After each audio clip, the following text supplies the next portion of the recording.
Nyt ajellaan tää viikko tällaisella Renault Scenic E-Techillä.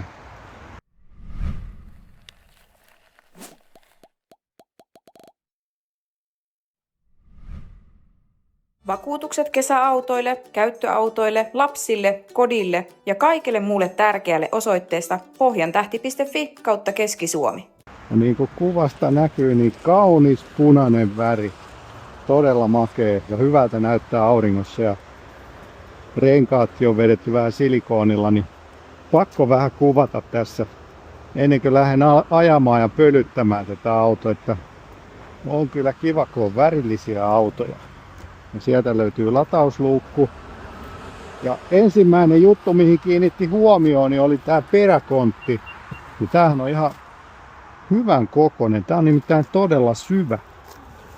Todella syvä tää, ja tuolta löytyy vielä vähän tilaa tuolta lattian altakin sitten johdoilla. Litroja on varmaan ihan kivasti. Hypätään sitten kyytiin. Ja sitä ennen vielä katsotaan tänne taakse, koska tää on ihan hyvät tilat. Se on säädetty mulle tuo etupenkki ja mä mahun tänne itekin istumaan. Ihan hyvin.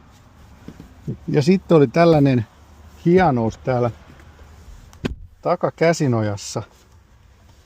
Tällaiset nerokkaat telineet. Tohon saa puhelinta pystyy ja on mukitelinettä ja tohon keskelle voi laittaa tabletin ja tuolta löytyy latauspaikkoja. Tää oli joku Genius nimeltäänkin. Palataan sitten tuossa varsinaisessa koeajossa sitten tarkemmin näihin ominaisuuksiin, mutta nyt sitten saatte vähän tällaista esimakua. Hey Google, close the window. Sorry, I can't control that in this car. Hey Google, close the sunroof.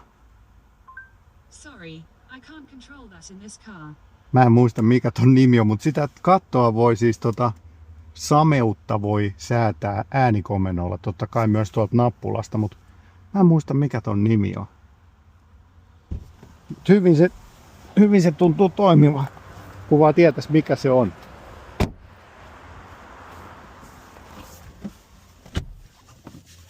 Ja täälläkin on kivasti väriä näissä käyttöliittymissä. Ja tämähän on nyt Android Automotive tämä käyttöliittymä, eli näyttää kyllä sillain niin kuin ryhmittely tutulta tuon Volvo EX30 kanssa. Et siinä on karttaa ja radioa ja assistanttia ja sitten täällä alhaalla on lämpärin säätimiä ja muuta. Mut kivan näköistä värikästä. Tosta saa säädettyä ajomoodia, pannaan sportti tietysti päälle. Saadaan punaista väriä, kun autokin on punainen. No niin, sitten lähdetään ajamaan. Ajosuunnan valitsin on tuossa Viiksessä. Ja niin kuin näkyy, niin rangea on ihan hyvästi. 615 kilometriä nyt tämän hetkisen mukaan. Tässä on 87 kilowattituntia akkua. Ja kulutus on varmaan ihan kohtalainen. Siis tuossa näkyy nyt, että kaupunkiajossa on toi 625, mikä on niinku VLTP kaupunkikulutus, ja sitten maantie moottoritien kulutus on tuolla 340 tai 300 kilsan luokkaa. Ehkä kuulittekin tuollaisen pienen heleän kilkatuksen ylinopeusvarottimesta ja ihan kivan huomaamaton. Ja nyt tässä on myös tämmönen kiva ominaisuus, että täällä on yhden nappulan takana, täältä löytyy tällainen nappula. Sitä painettiin 2 kertaa, niin se valitsee sen turvallisuustason kaikkien ajoavustimien suhteen, minkä on itse valinnut tuolta valikoista. Eli niitä ei tarvi jokaista yksitellen käydä sieltä valitsee, vaan riittää, että sen käy tosta sen valitsemassa sen profiilin.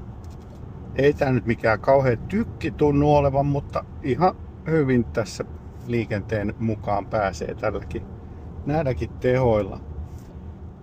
Ihan miellyttävää kyytiä, ei ole liian kova alusta ainakaan näin äkkiseltä. Ja nämä penkin säädöt nyt siis mulle on jäänyt heti vähän niinku matalalle tää penkki. Että pieni pettymys nyt tuli siinä kohti. Että En nyt löydä ihan mieleistä asentoa tähän. Hiljaiselta vaikuttaa myöskin.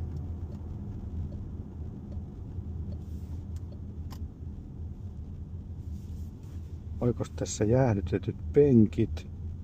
Ei taida olla. Kivat tällaiset vaaleat kangaspenkit, ettei ei nyt kuitenkaan ihan niinku hiostavimmasta päästä. No entäs sitten kun päästään tänne moottoritielle vähän kovempiin vauhteihin? Saadaanko me toi kulutusmittarikin siihen näkyviin?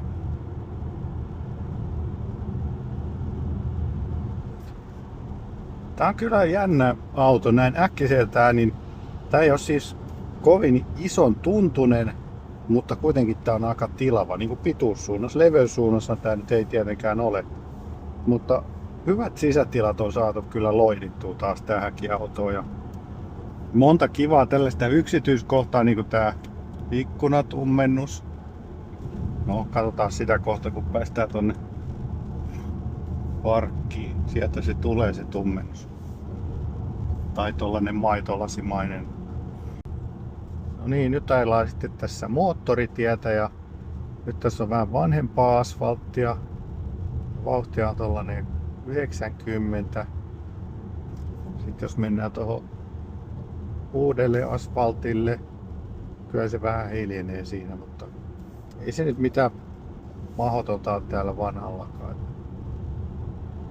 Kuitenkin on maltillisen kokoiset vanteet, niin on paljon kumia tuossa vaimentamassa rengasmelua.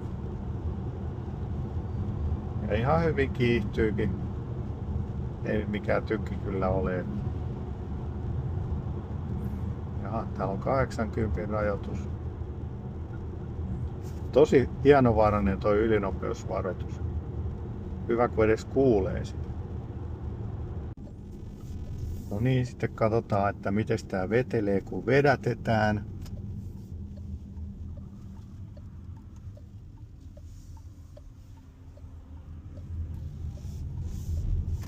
Ei tää nyt hirveästi lähde. Mutta ei kyllä minkäänlaista vetelyä mihinkään suuntaan, vaikka nyt onkin etuvetoisesta autosta kyse. Sen verran maltilliset tehot ja korkeaprofiiliset renkaat, että ei ole mitään sellaisia ongelmia. Ja kulutus on kyllä ollut nyt ihan maltillinen, 15,3 tässä lähiliikenneajossa. Keskinopeus on ollut aika pieni, mutta kuitenkin, että jos on 87 kilowattituntia akkuu, niin melkein 90, niin kyllähän tuolla pääsee silloin melkein sen 600. No niin, nyt on ensimmäinen ajelu suoritettu ja ihan miellyttävä ensipurasu kyllä tähän autoon ja katsotaan sitten viikon päästä, että miltä tää näyttää sitten pidemmän koeajon jälkeen. Tästä mä en vaan tykkää tästä powerinappulasta. Tää pitää sammuttaa tää auto.